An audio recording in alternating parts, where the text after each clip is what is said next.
সেজদায় আমি আঙ্গুলে ধরলাম, দেখলাম যে আঙ্গুলটা হালকা নড়ে চড়েছে।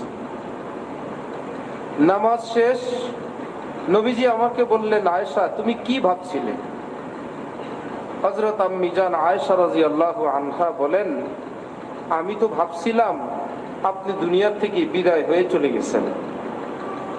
সেজদাটা কত লম্বা ছিল, কত দীর্ঘ ছিল, যে এত দীর্ঘ সেজদা না জানি নবীজি দুনিয়া থেকে বিদায় হয়ে চলে গেছেন। তখন নবীজি বললেন, আয়েশা তুমি কি জানো আজকে রাতটা কোন রাত? এটা হলো শাবান মাসের 14 তারিখ রাত। এই রাতে আল্লাহ পাক আল্লাহর বান্দাদেরকে, বেশুমার বান্দাদেরকে ক্ষমা করে দেন।